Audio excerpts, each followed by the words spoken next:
Oke. Oke. Ibu-ibu bisa dibuka aja itu. Atau maju aja nggak apa-apa daripada bambu itu. Bismillahirrahmanirrahim. Assalamualaikum warahmatullahi wabarakatuh. Waalaikumsalam. Alhamdulillah, pada malam hari ini kita masih diberikan nikmat Allah SWT hingga kita dapat melangkahkan kedua belah kaki kita ke tempat ini untuk mendengarkan taklim yang insyaallah akan dibawakan oleh Ustaz Marjuan. Pada malam hari ini temanya adalah 4 ujian orang beriman dalam surat Al-Kahfi. Untuk persingkat waktu, tafadhol Ustaz.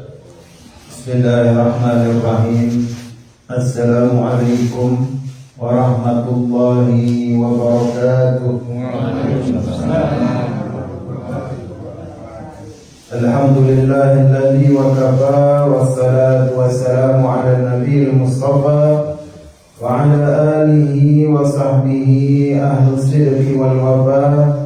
Asyhadu an la ilaha illallah wahdahu la syarika lah wa asyhadu anna Muhammadan abduhu wa rasuluh alladzi la nabiyya ba'dah. Allahumma fashalli wa sallim wa barik ala nabiyyina wa habibina wa muallimina Sayyidina Muhammad wa ala alihi wa sahbihi wa sallam. Alhamdulillah, segala puji bagi Allah yang masih memberikan kita keringanan langkah untuk menuntut ilmu. Kemudian juga selawat dan salam kita sampaikan kepada baginda Rasulullah SAW, yang karena perjuangan baginda Rasulullah kita mendapatkan nikmat beriman, nikmat menyembah Allah, nikmat beribadah, nikmat mensyukuri rezeki, nikmat diberikan keturunan yang saleh dan salihat. InsyaAllah pada malam yang berbahagia ini, yaitu malam Jumat di bulan Desember, malam Jumat yang kedua, kita akan membahas terkait juga dengan kelebihan hari Jumat dan petunjuk-petunjuk nabawiyah yang disampaikan di dalam sebuah hadis. Man qara'a surat al-kahfi fi lailatin minal jumu'ah, man qara'a surat al-kahfi fi lailatil jumu'ah. Ada juga riwayat yang mengatakan man qara'a surat al-kahfi fi yaumil jumu'ati adha'a lahu nurun bainal jum'atain. Barang siapa saja yang membaca surah Al-Kahfi di malam Jumat atau di hari Jumat, adha'a lahu, ya, Allah telah menerangkan baginya cahaya. Allah akan memberikan baginya cahaya di antara 2 Jumat. Jadi yang malam ini baca Al-Kahfi, yang besok ba'da subuh baca Al-Kahfi, Allah akan terangi jalannya Jumat ini sampai ke Jumat depan. Kalaupun dia meninggal, ya, kalau dengan penduduk Amerika ini, saya banyak mengingatkan kematian aja lah ya, supaya yang menjadi penyeimbang hidup apa Pak? Kematian. Yang menjadi penyeimbang dolar yang banyak apa Pak? Bu, kematian juga. Sedekah bisa juga ya. Jadi yang dia baca surah Al-Kahfi besok pagi, Allah akan terangi jalannya dari Jumat ke Jumat depan. Kalaupun dia meninggal, itu fi zimmatillah, dalam naungan Allah Subhanahu wa ta'ala. Tapi kita mau bahas kenapa Rasulullah bilang surah Al-Kahfi, kenapa bukan surah An-Nur, kenapa bukan surah Al-Furqan. Tentunya masing-masing surah mempunyai kelebihan masing-masing. Yasin qalbul Quran, Yasin itu adalah hatinya Al-Quran. Wa ummul Quran hiyal Fatihah, surah Al-Fatihah. Sedangkan surah Al-Kahfi ini Pak adalah surah yang kalau diteliti dengan baik, ini hikmahnya, ibrahnya ini besar. Karena apa? Yang pertama sekali, surah Al-Kahfi ini Makkiyah, diturunkan sebelum hijrah. Apa isi di dalamnya? Terkait akidah, terkait keimanan, terkait dengan kisah-kisah umat terdahulu. Tapi yang paling penting adalah petunjuk hidup manusia pada setiap per minggu itu lengkap Allah tuliskan di dalam surah Al-Kahfi. Jadi kalau orang dia nggak baca Al-Kahfi, dia nggak baca terjemahan Al-Kahfi, dia nggak tadabburi itu terjemahan Al-Kahfi, susunannya dari satu kisah pindah ke kisah yang lain secara tersusun, maka dia termasuk orang yang akan gelap di antara 2 Jumat itu. Ya.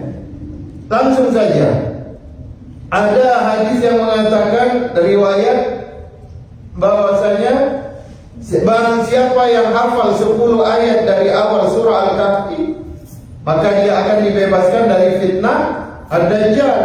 10 ayat pertama bukan berarti dia baca terus nanti datang Dajjal dia bebas, tapi dia memahami bahwa 10 ayat pertama itu adalah berisi tentang akidah. Mustahil kalau dia sudah hafal, mustahil kalau dia sudah memahami 10 ayat di awal surah Al-Kahfi, dia akan tergoda dengan fitnah Dajjal. Tapi yang ingin saya sampaikan terkait judul kita, 4 ujian keimanan, 4 ujian bagi orang beriman. Semua ini Pak orang beriman, dia hidup, dia pasti akan melewati 4 ujian ini. Ya, kalau ujian pertama ini lebih banyak untuk orang-orang mukmin yang tinggal di negeri barat. Ya, ujian yang kedua juga seluruh umat Islam dapat ujian nomor 2. Ujian nomor 3 ini ujian yang paling berat, masih terbukti sekarang ini. Dan ujian yang nomor 4 adalah ujian bagi orang-orang yang berada di atas. Kita langsung aja. Ujian yang pertama adalah ujian lingkungan, ujian keimanan. Apa ayatnya? Itu pada ayat 10 itu. Idza awal fityatu ilal kahfi faqalu rabbana atina min ladunka rahmatan wa hayyi lana min amrina rasyada. Idza awal, ketika kabur, ketika lari, al-fityah, para pemuda. Yang disampaikan dalam tafsir, riwayat yang paling sahih mengatakan jumlah mereka ada 7 orang. Dan kalau kita menyocokkan hal tersebut ke dalam zaman modern ini pas sekali. Karena apa? Karena pemuda itu adalah karena para pemuda yang melarikan diri dari kampungnya, dari kaumnya ini adalah anak-anak pejabat teras, anak-anak penasihat raja Dikianus. Ini kejadiannya di mana? Setelah Nabi Isa diangkatkan ke langit, kalau tidak salah itu pada kurun 40 tahun. Pada waktu itu orang-orang Nasrani belum lagi menyembah Nabi Isa. Mereka masih menyembah pada Allah. Raja Romawinya namanya Dikianus. Dikianuslah yang bertanggung jawab membakar orang-orang Nasrani yang meninggalkan penyembahan terhadap dewa Romawi di kawasan Yerusalem. Tapi dia tidak tahu, ya, yang beriman bukan dari kalangan penduduk lokal, tapi adalah penasehatnya, anak para menteri-menterinya yang asli berbangsa Rom, bangsa Romawi, yang datang dari negeri Rom sana, bukan keturunan dari Nabi Yakub atau Bani Israel. Ketika dia tahu, tahunya pun bukan dari mulut orang yang mengatakan itu, penasihatmu, menantumu itu sudah beriman loh dengan ajaran Nasrani atau menyembah Allah. Tidak lagi dia menyembah Neptunus, tidak lagi dia menyembah Pluto, tapi dia sudah menyembah kepada Tuhannya Isa Al-Masih. Maka ketika itu datang Raja Romawi berkunjung ke ke Yerusalem. Karena raja sudah didewakan, maka setiap menteri itu harus mentasbihkan raja itu menjadi Tuhan. Itulah ketika dia berdiri di depan raja mengatakan, sesungguhnya kami, ya Rabbana, ya innahum fityatun amanu bi rabbihim wa zidnahum huda. Apa perkataan mereka? Rabbuna Rabbus samawati wal ard. Tuhan kami itu adalah Tuhan yang menciptakan langit dan bumi. Ya, Pak, perkataan yang benar, perkataan yang benar yang disampaikan di depan raja yang zalim itu tingkat pahalanya itu tinggi, Pak. Kalau Bapak ngomong kebenaran di hadapan bawahan Bapak, ya, itu biasa.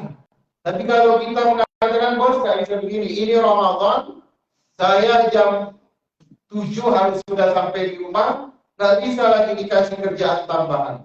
Ya, kalau mau lepas saya, tolong silakan. Itu tertinggi ininya, tingkat pahalanya.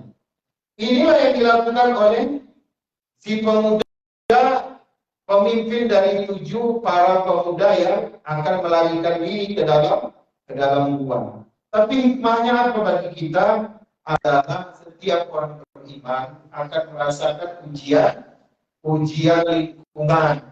Ya. Ujian lingkungan apa? Ya seperti lingkungan lah. Alhamdulillah di Los Angeles ada Masjid Al-Tahir. Lingkungannya menjadi lingkungan orang-orang beriman. Berapa banyak, Pak? Ya, misalkan itu di arah Cikupa sana itu ada perumahan Alam Sutra. Alam Sutra itu susah jadi masjid. Kalau jajanan malam itu yang di pinggir-pinggir itu banyak ini orang jualan pop, ya kan? Tapi karena dia kerjanya mungkin BSD tolnya udah banjir, kemudian mungkin dia susah kalau mau pergi ke Jakarta, akhirnya dia tinggal di Cikupa. Kenapa? Ya supaya enak pergi kerja, ya kan? Kemudian nggak terkena macet. Tapi dia nggak berpikir bagaimana keluarga ini jauh dari masjid. Kan sutra itu susah. Tapi dia nggak berpikir bagaimana anak itu nggak punya lingkungan orang-orang beriman. Ya. Semua lingkungannya apa? Orang yang matanya segaris saja. Kalau senyum hilang matanya. Bukan saya rasis, tapi kan kita nggak boleh sebut rasnya ya. Jadi kalau sudah begitu, pilihlah mau ikut Al-Quran atau mau ikut nafsu. Kalau ikut Al-Quran pindah, ya cari perumahan, cari rumah sekitar Masjid Al-Tahir. Gampang menggeret anak sholat subuh. Percikan sedikit ke mukanya. Ya. Siapa yang memercikan air dingin kepada anaknya untuk bangun sholat fajar, mungkin nanti Allah akan percikan juga ya. Air-air salju, air-air lembut itu ketika berada di alam barzah. Bangun. Ini sudah waktunya hari kebangkitan. Jadi ketika ditiupkan trompet sangkakala yang kedua, kita udah nggak terkejut lagi. Kenapa? Udah dibangunkan. Jadi ujian yang pertama bagi orang beriman adalah ujian lingkungan, dan ini ditinggalkan oleh 7 pemuda yang Allah tidurkan di dalam gua selama berapa hari, Pak? 3. Selama berapa tahun ya gitu, Pak? 309 tahun. Pak Fauzi ini dia ada juga apanya? Dapat ilmu dari Jamiat Khairul Tanah Abang ya, Pak.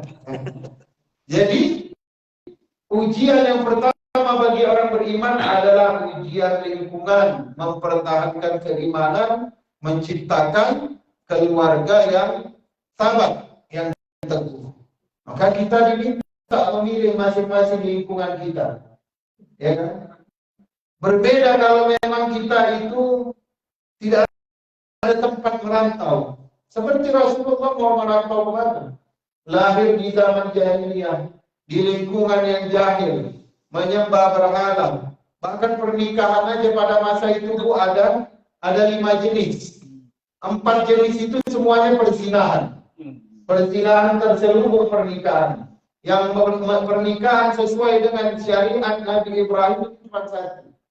Ya, yang dibawa oleh beberapa yang dilakukan oleh beberapa penduduk di Madinah. Kemudian ujian yang kedua adalah ujian harta. Ya, ujian harta. Apa ayatnya? Ayatnya adanya. Cuman susunannya begini. Setelah Allah uji tentang keimanan, ya Allah nggak langsung bahas tentang ilmu. Allah nggak langsung bahas tentang ujian menjadi pemimpin. Tapi ujian yang kedua adalah al-malu wal banuna zinatal hayatid dunya. Ya, al-malu wal banuna zinatul hayatid dunya. Kemarin udah ini, harta anak laki-laki atau anak-anak perhiasan kehidupan dunia. Ayat sebelumnya, ayat 28. Wasbir nafsaka ma'al ladzina yad'una rabbahum. Udah kita tinggalkan lingkungan yang saiki tadi. Lingkungan yang buruk sudah kita tinggalkan. Kita sudah tinggal di kawasan masjid. Teman-teman anak kita adalah komunitas orang beriman. Makanan anak-anak kita adalah makanan yang diurus oleh para pengurus masjid. Itu makanan yang paling barokah itu. Maka kalau ada dalam pengajian dikasih makan tapi nggak mau juga datang, berarti belum duduk kajian Al-Qurannya itu. Masa sekarang kita memang santai, tapi nanti ketika di alam barzakh dikasih kita seperti bulan purnama menerangi kuburan kita. Kata malaikat, jangan kau tanya ini dari mana. Nah, inilah pahala waktu engkau dulu pasang gas, starter, pergi ke Masjid At-Tahir, ikut majlis taklim. Ada ustaz datang dari Jakarta, ya kan? Kemudian dapat lagi dia cahaya seperti sinar matahari. Ini dari mana? Ini makanan yang engkau makan ketika dijamu di Masjid At-Tahir. Makanan yang penuh barakah. Engkau datang dengan keikhlasan, kami berikan balasan. Ya, sampai nanti di Yaumil Mahsyar ditunjukkan ada 9 proses yang akan engkau lalui sampai engkau menuju surga. Tapi Allah beri lainnya, Pak. Lainnya itu di sepanjang padang mahsyar. Padang mahsyar itu pasirnya pink. Ya, nggak ada petunjuk arah. Bapak mau kabur nggak bisa. Ya, lari baliknya di situ juga. Malah lebih cepat kita jumpai ini timbangan yang besar. Lari, malah jadi ke tempat yang gelap. Karena manusia itu berbeda-beda nanti cahayanya. Ada kata Rasulullah itu manusia di padang mahsyar, cahayanya itu seperti gunung, Pak. Siapa itu? Itulah orang yang hati syahid, itulah orang yang meninggalkan amal jariah. Satu kampung, ya, sholat di masjid karena tangan dia. Maka Bapak pengurus jangan bosan-bosan, ya. Ngajak orang subuh ke masjid jangan bosan-bosan. Walaupun nggak ada di situ kasih tanda jempol di grup WhatsApp, ya, ataupun kasih tanda log gitu, nggak harus. Forget it. Kata Pak Farhan gitu kan, forget it gitu ya. Ingatkan, ayo sholat subuh berjamaah ke masjid, mumpung lagi ada ustadznya. Ayo sholat subuh berjamaah ke masjid, mendengar kata-kata mutiara dari Ibnu Athaillah As-Sakandari dalam kitab Al-Hikam, supaya hati tidak terlalu condong kepada dunia. Ingatkan, nanti yang begitu itulah yang menjadi penerang di alam barzakh kita, ya kan? Kadang-kadang kita Ramadan ambil ibadah yang besar-besar, yang kecil-kecil kita tinggalkan. Ternyata yang dipilih yang kecil, ya kan? Pernah suatu saat keluar dikit dari masalah, ya. Suatu saat datang seorang janda bersama dua anak gadisnya yatim. Datang ke rumah Rasulullah mau meminta makan. Rasulullah sedang di luar. Yang ada cuma Ummul Mukminin Aisyah radhiyallahu anha. Kata Ummul Mukminin, sebentar. Dicari langsung ke dapur, tidak jumpa kecuali 2 butir kurma. Bayangkan, Pak. Nabi menyuruh umat pintu surga tak akan dibuka kalau tidak ada tangan Rasulullah yang mengetuknya. Cuma ada 2 butir kurma, Pak. Kita kurang apa di bidang Allah? 5 anak, 5 mobil. Ayah ibunya 117. Nanti nggak mau datang ke masjid. Kurang bersyukur apa kita sama Allah? Udahlah nanti aja lah 1 minggu. Ya kan? Hari ini capek. Kata Aisyah, dikasihnya yang 1 butir untuk emaknya. Karena ibu kan, dia harus paling banyak makan. Yang 2 anak gadis tadi di parutnya 2 itu kurma kering, dikasihnya lah 1-1. Apa kata Aisyah setelah mereka pergi, pulanglah Rasulullah, kemudian diceritakanlah oleh Aisyah dengan hati yang sahih. Ya Rasulullah, tadi ada seorang janda bawa 2 anak gadis, anak yatim, minta makan. Di rumah kita tidak ada apa-apa kecuali 2 kurma.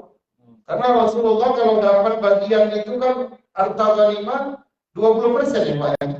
Untuk Allah 20%, untuk Rasulnya 20%. 60 lagi itu baru masuk Baitul Mal sama pasukan perang. Pemanah berapa, yang berkuda berapa. Jadi kalau dapat 20 itu Rasulullah langsung bagi-bagi. Aisyah kasih ini anak yatim, Aisyah kasih itu ahli sufah yang belajar hadis di Masjid Nabawi. Jadi kata Rasulullah, ya Aisyah, ittaqun nar walau bisyaqi tamrah. Allahu Akbar. Wahai istriku, takutlah kepada api neraka walaupun hanya setengah dari buah kurma. Maksud Rasulullah apa? Tindakanmu itu dah benar, ya. Bisa jadi yang kecil itu yang kau bagi 2 itu, itulah yang diterima oleh Allah Subhanahu wa Ta'ala. Jadi jangan pernah kita meremehkan ibadah-ibadah kecil. Kalau dapat sekaligus yang besar, alhamdulillah. Tapi nggak ada yang besar, yang kecil pun kita nggak mau. Lagi susah, mungkin karena inflasi, udah. Kalau biasa setiap subuh dia sedekah $10 sehari. Karena inflasi, dalam libur dulu lah sedekah 2 bulan, nanti Ramadan baru sambung lagi. Ya kan? Ittaqullah, ittaqun nar walau bisyaqi tamrah. Jadi yang kedua ujiannya adalah sabar bersama orang beriman. Kemudian harta itu adalah perhiasan. Perhiasan tidak dipakai 24 jam. Suatu saat dia harus dilepas, suatu saat dia harus dijual, suatu saat dia harus dikasih sama ahli waris, suatu saat dia juga baiknya diwakafkan. Kemudian kita pergi menghadap Allah, pahala dari hal-hal yang tadi, itulah yang kita bawa. Kalau materinya kan materi kita tinggalkan sebagai ahli waris, pahala. Tapi tingkat pahalanya itu lebih tinggi lagi kalau dia diserahkan kepada jalan Allah Subhanahu wa Ta'ala. Dengan apa Allah ingatkan tentang ujian kedua? Tentang 2 pemilik kebun. Yang satu beriman, yang satu kafir. Yang satu kebunnya ini dahsyat. Di tengah-tengah ada anggur, kemudian di pinggirannya ada pohon-pohon harian yang bisa dimakan, terong, bawang. Pagarnya apa? Pagarnya pohon kurma. Ya, dipisah oleh apa? Oleh sungai. Itu dari mana yang sekarang? Ya. Sungai, kurma, terus sayur-sayur harian, di tengah-tengahnya kebun anggur sih Pak. Tapi yang satu mengatakan ini rezeki dari Allah, yang satu mengatakan tidak, ini hasil usahaku. Aku rajin, aku cerdas, aku pintar, ya kan? Aku tidak malas, semua aku, tanpa melibatkan Allah. Kemudian karena sudah menggunakan aku, maka orang lain tidak berhak menikmatinya, menjadilah dia seorang yang syuhah, seorang yang kikir. Kau tidak berusaha, kau tidak pantas menikmati kekayaan di dunia. Kau dulu nggak belajar. Ketika disuruh belajar, kau pergi itu. Yang belajar baca Al-Fatihah, berdua di atas ban, berdua di bawah bin, berdua di depan buncah, yang belajar begitu dulu Pak. Pak Riki mungkin belajar gitu dulu ya, Pak ya. Bang Bingun, batu di atas batu. Itu kalau anak SMP perpisahan, cinta monyet itu pergi perpisahan ke sungai kemana, dia sewa satu ban Pak, dia duduk berdua di atas ban dengan pacarnya itu, nganyut di sungai itu namanya berdua di atas ban. Jadi kenapa? Karena orang yang ketika mengatakan aku, maka dia akan mengatakan tidak ada yang pantas untuk menikmati selain diriku dan keluargaku. Kalau kita lihat Pak, siapa yang paling berhak mengatakan aku itu? Ummul Mukminin Khadijah. Karena memang dia bangsawan Makkah, ada 15 bangsawan Makkah itu. Satu orang wanita, itulah Ummul Mukminin Khadijah. Ya, sepertiga harta yang beredar di kota Makkah itu harta cash flow-nya Khadijah. Ya, kebanyakan budak-budak itu nggak dikasih baju sama Abu Lahab. Tapi Khadijah dia punya penjahitan sendiri untuk memberi baju kepada setiap budak yang masuk ke Makkah. Ya. Kalau ada yang membebaskan budak, itu 2 orang Pak. Kalau nggak Abu Bakar As-Siddiq, itu Ummul Mukminin Khadijah. Rasulullah kalau mau berdakwah kepada siapa aja, kepada pemimpin Quraisy, kepada keluarganya Bani Abdul Muttalib, kepada jamaah haji, itu jamuan makannya dari mana? Dari harta Khadijah. Pernah nggak Khadijah mengatakan, ini kan usahaku ya Muhammad, aku bina dari sejak gadis. Ya, orang-orang malas ini nggak pantas untuk menikmatinya, tidak. Tapi Khadijah ketika meninggal, ya diriwayatkan dalam sebuah hadis, ya ketika itu Fatimah masih lagi menyusui. Ya, kata Rasulullah itu di dalam sebuah riwayat di Sirah Ibnu Ishaq dikatakan yang dihisap oleh Fatimah itu bukan lagi air susu, tapi udah air darah karena kurangnya asupan. Datanglah Rasulullah, ya. Tapi Khadijah itu tidak pernah menunjukkan kesedihannya. Kalau suaminya pulang dia senyum dengan senyuman yang paling lebar. Kemudian dipersilahkannya suaminya itu duduk di pahanya sampai tertidur Rasulullah karena letihnya berdakwah. Jatuh air mata Khadijah. Karena apa? Karena dia sudah tahu bahwasanya umurnya tidak lama lagi. Terbangun Rasulullah, apa kata Rasulullah? Wahai istriku, kenapa engkau menangis? Apakah engkau menyesal bersuamikan Muhammad? Apa dijawab Khadijah? Tidak ya suamiku. Ya, sungguhnya aku mendapat kemuliaan dinikahi oleh. Ya, wahai istriku, kata Rasulullah SAW, sesungguhnya perjuangan ini masih panjang, sedangkan engkau sudah sakit-sakitan. Itulah simbol kalimat yang mengatakan bahwasanya, tapi memang perlu diteliti lagi hadisnya, tapi bagus disampaikan sebagai iktibar, yang kalaulah nanti engkau menjumpai lautan, sedangkan engkau tidak menemukan jembatan, bisa diterima, Pak, karena orang-orang Quraisy itu kan dia ahli sastra. Beli bawang dia nggak langsung nanya, berapa bawang sekilo? 30.000, nggak bisa 15.000. Bersyair-syair orang itu dulu Pak, setengah jam, barulah beli bawang seperempat. Ya.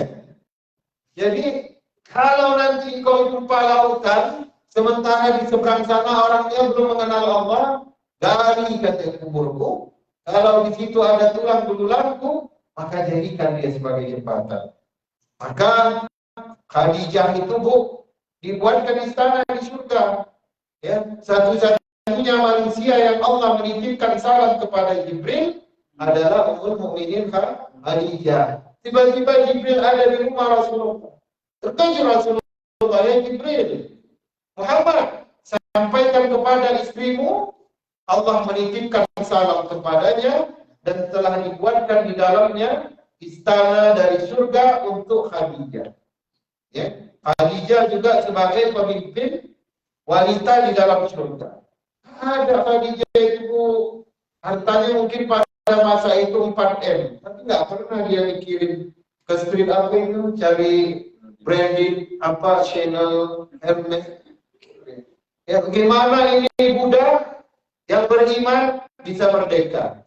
Bagaimana ini budak yang nggak punya baju bisa pakai baju? Bagaimana ini Rasulullah ketika mengundang orang untuk masuk ke dalam Islam dijamu makanannya bukan yang telur ceplok, apa bihun goreng bukan. Mohon maaf ya saya bukan. Tapi dia kasih yang lezat-lezat dipotongkan ke kambing. Kenapa? Karena kalau tidak ada Khadijah, mungkin nggak sampai agama ini ke dada kita di bawah. Ya? Jadi kalau ada orang beriman, itu semuanya dari mana? Dari perjuangan Ummul Mukminin Khadijah, dari hartanya Abu Bakar As-Siddiq, dari kelemah lembutan hati Utsman dan kekayaannya, dari ketegasan Umar dan kekerasannya. Jadi bukan agama ini berulang kali saya bilang sampai ke Nusantara itu pakai air yang mengalir di sungai itu. Kemudian angin yang membawa kalimat-kalimat Al-Quran itu ke Nusantara tidak. Tapi ini melalui perjuangan. Kalau kita bawa ke diri kita, Allah kasih kita mobil, Allah kasih kita cuaca yang nggak se-ekstrim di Kanada, ya, dibuat di masjid di di barat, dari timur tuh datang, badai salju datang. Bawahnya anak-anak, kenapa senang Pak orang Indonesia, ya, senang ngumpul-ngumpul, punya pengajian. Jadi jangan sampai ujian yang kedua ini kita nggak lulus. Banyak orang lulus di ujian yang pertama, tapi kadang dia tidak lulus di ujian yang kedua. Yang ketiga, kita cepat-cepat aja. Ujian menuntut ilmu. Nah, inilah kita sudah mengikuti pola barat. Pola barat kan begitu ngaturnya. Nuntut ilmu itu dari sejak TK sampai waktu S1. Udah S1 apa? Udah cari duit lagi, mau ngapain lagi? Cari duit, ya, menikah, berbanyak harta. Padahal kalau Islam bagaimana mengajarkan kita untuk menuntut ilmu? Utlubul ilma minal mahdi ila lahdi. Tuntutlah ilmu sejak lagi di buaya sampai ke liang lahat. Selagi ada masih nyawa di badan, jangan putus menuntut ilmu. Ya Pak, para kiai, para ulama pun menuntut ilmu. Apalagi saya, apalagi kita. Ya kan? Dicontohkan di dalam apa? Di dalam kisah Musa ketika dia ditanya oleh Bani Israel. Semua bisa dijawab oleh Nabi Musa. Kemudian seorang bertanya mengetes Nabi Musa. Ya Nabi Allah, wahai Nabi Allah, ada nggak sih orang yang lebih pintar dari engkau di atas dunia ini sekarang? Yang bisa menjawab semua pertanyaan kami? Apa kata Nabi Musa? Nggak ada. Langsung Jibril turun. Ya Musa, sungguhnya di tempat sana ada hamba kami yang kami berikan suatu ilmu yang tidak dimiliki oleh Nabi sebelumnya dan Nabi sesudahnya. Itulah Khidir. Apa kata Musa? Aku yang pertama sekali akan menjadi muridnya. Kemudian diungkapkan di ayat 60 surah Al-Kahfi. Wa idh qala Musa li fatahu la abrah. Dan ketika Musa berkata kepada muridnya atau pemudanya, siapa ini maksudnya? Nabi Yusha bin Nun. Nanti kalau ke Jordan, itu jaraknya dari Aman cuma 45 menit. Kuburan Nabi Yusha bin Nun. Orang Barat menyebutnya Nabi Joshua. Itu Nabi yang membawa Bani Israel berhasil masuk ke Palestina. Nabi Musa tidak Allah berikan keberhasilan membawa Bani Israel masuk ke Palestina, bukan berarti Nabi Musa lemah, bukan. Itulah ujian Nabi Musa. Ketika mereka diajak, jangan minum air sungai ini, nanti kalian jadi malas. Akhirnya betul mereka ingkar, mereka minum, akhirnya mereka 40 tahun dihukum tidak bisa keluar dari Bukit Tinggi atau Padang Tinggi di Gurun Sinai. 40 tahun Pak dihukum. 40 tahun baru mereka dibawa oleh muridnya Nabi Musa, yaitu Nabi Israel setelah Nabi Musa, itulah Nabi Yusha bin Nun. Hampir menang mereka melawan bangsa Amalek yang menguasai Palestina. Kemudian mau terjadi apa? Matahari terbit, Berdoalah Nabi Yusha tadi, ya Allah tahankanlah kepadaku matahari supaya kami berhasil menang melawan bangsa Amalek. Akhirnya Allah tahan matahari tidak terbenam. Perang berlanjut, akhirnya berhasil lawan Israel masuk ke Palestina setelah 40 tahun Allah kurung di bukit Atih di padang Sinai. Ya, lari kemana? Balik lagi ke komunitas. Ya, lari ke mana? Pindah ke sana kemana? Udah tua balik lagi jadi RI. Ya kan? Balik lagi ke Al-Tahir. Alhamdulillah. Masalahnya apa? 40 tahun itu memang waktu untuk membina generasi. Jadi yang tua-tua Allah matikan semuanya. Anak muda itu benar-benar dididik sama Yusha bin Nun. Berhasil mereka masuk ke negeri kakeknya itu Nabi Yakub alaihi salam setelah ratusan tahun ditinggalkan. Tapi yang mau ingin kita kaji adalah ini Musa. La abrah, aku tidak akan istirahat. Nabi Musa itu siapa? Nabi Musa itu kecilnya di dalam istana. Bahkan dikatakan Fir'aun itu pernah melihat Nabi Musa itu diajarkan oleh Jibril di masa kecilnya tentang ilmu pengetahuan. Ya. Nabi Musa ini adalah Nabi yang berhasil membawa 600.000 umat Israel keluar dari Mesir. Satu-satunya rakyat jelata yang bisa kalah, yang bisa mengalahkan Fir'aun itu adalah Bani Israel. Nabi Musa ini juga sudah menjemput Ten Commandments, perjanjian lama atau Taurat. Tapi masih semangatnya Allah. Aku nggak akan berhenti sampai menjumpai pertemuan dua lautan, tempat Nabi Khidir berada. Kadang-kadang kita kan enggak. Udah kalau datang menit satu, kerjaan udah bagus, ya, gaji udah bagus, sudah di situ aja. Kecuali nanti ada permintaan, ini ada jabatan yang lebih tinggi, kau harus S2, barulah ambil S2, ya kan?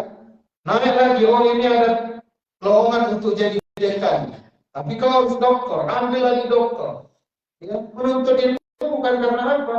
Bukan karena Allah, tapi karena apa? Karena janji-janji dunia. Padahal di Al-Kahfi itu tiap hari dibilang, orang-orang yang baca surah Al-Kahfi, ingat gak kalian bisa Musa?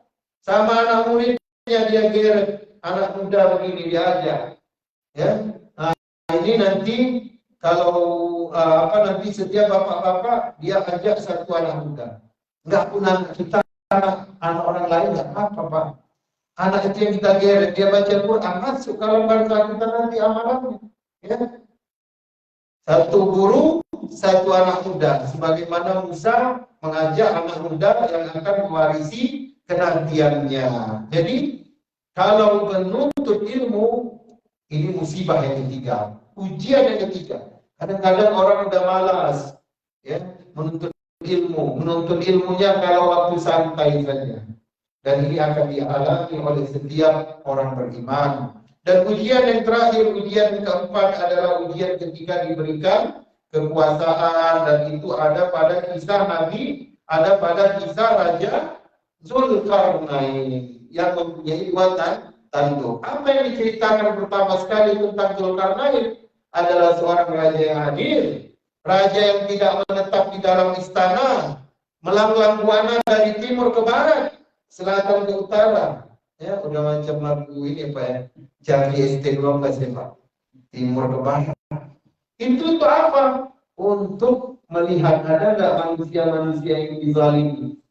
Ya, dia juga yang mengembalikan orang Bani Israel yang dibawa Nebukadnezar ke Irak ketika Nebukadnezar membakar Baitul Maqdis.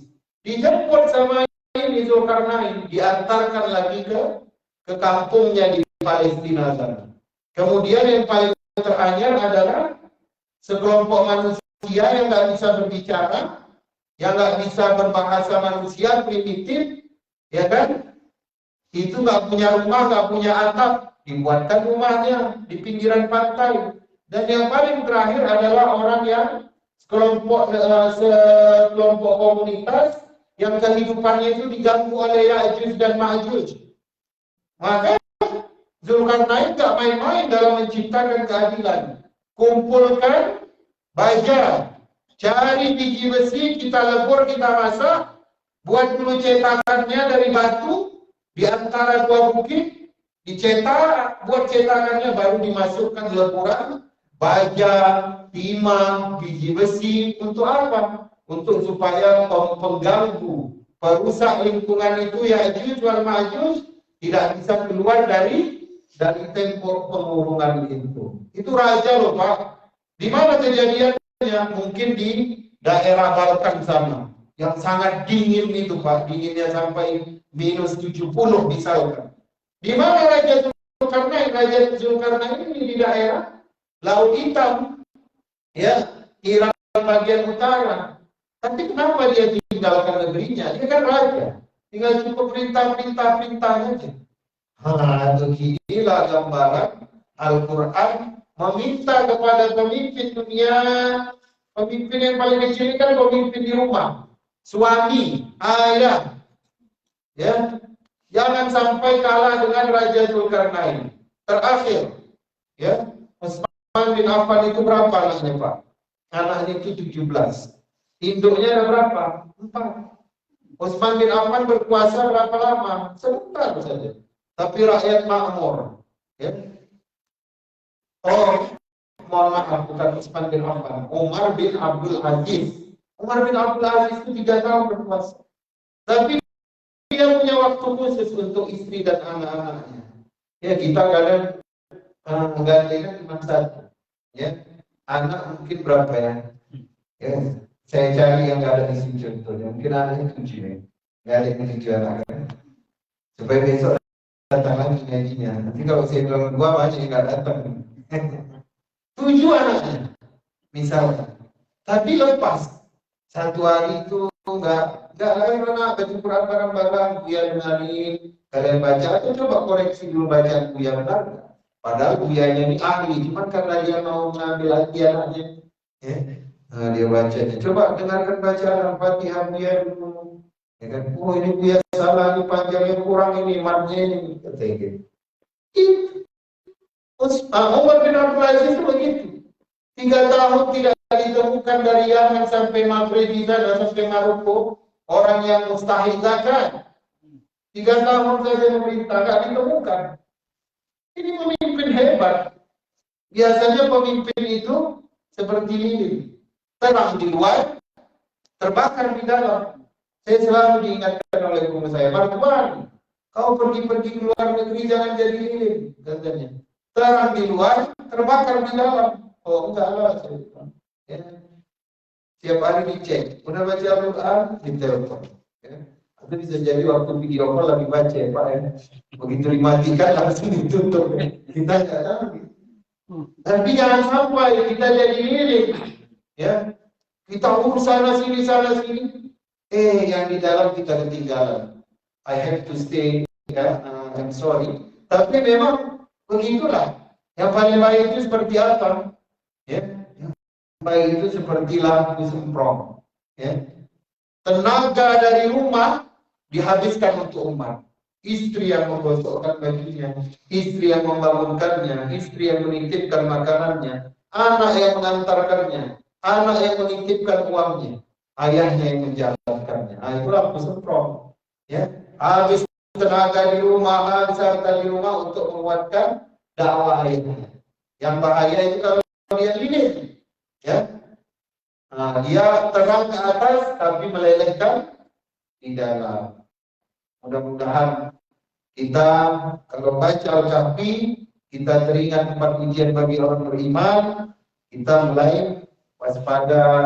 Itulah yang dimaksud cahaya itu. Kalau udah 4 itu kita kuasai, setiap jalan kita dari Jumat ke Jumat bercahaya. Karena kita hidup ini harus ada penyeimbang. Nggak bisa kita hidup hanya ikuti matahari terbit, matahari terbenam, matahari terbit, matahari terbenam. Tapi harus ada yang menyeimbangkan. Barakallahu li wa lakum. Saya serahkan kembali kepada Bapak Moderator kita Pak Farhan. 19 orang. Jazakallah.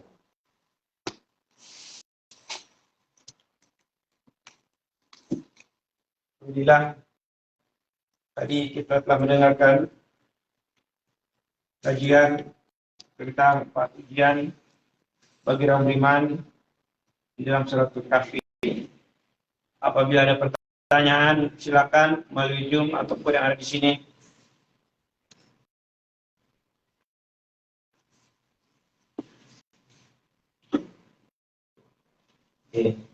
Kalau tidak ada, kita lanjutkan dengan doa. Tafadhol. Bismillahirrahmanirrahim. Alhamdulillahirabbil alamin. Rabbana hab lana min azwajina wa dhurriyyatina qurrata a'yun waj'alna lil muttaqina imama. Ya Allah, berikanlah kami ilmu dari Al-Qur'an. Berikanlah kami keistiqomahan dalam membaca Al-Qur'an. Berikanlah kami keistiqomahan dalam mentadabburi Al-Qur'an. Berikanlah kami ilmu dari Al-Quran. Ya Allah, lembutkanlah hati anak kami. Bukakanlah pintu rahmat bagi anak keturunan kami. Jadikanlah mereka para penyambung risalah dakwah. Jadikanlah mereka pejuang Al-Quran. Jadikanlah mereka sahabat Al-Quran. Jadikanlah mereka yang menjunjung tinggi hukum Al-Quran. Rabbana atina min ladunka rahmatan wa hayyi lana min amrina rasyada. Subhanaka la ilma lana illa ma 'allamtana innaka antal alimul hakim. Wa tub 'alaina innaka antat tawwabur rahim. Walhamdulillahi rabbil alamin. Lebih dan kurangnya saya mohon maaf. Akhirul kalam saya ucapkan wabillahi taufiq wal hidayah. Assalamualaikum warahmatullahi wabarakatuh. Waalaikumsalam.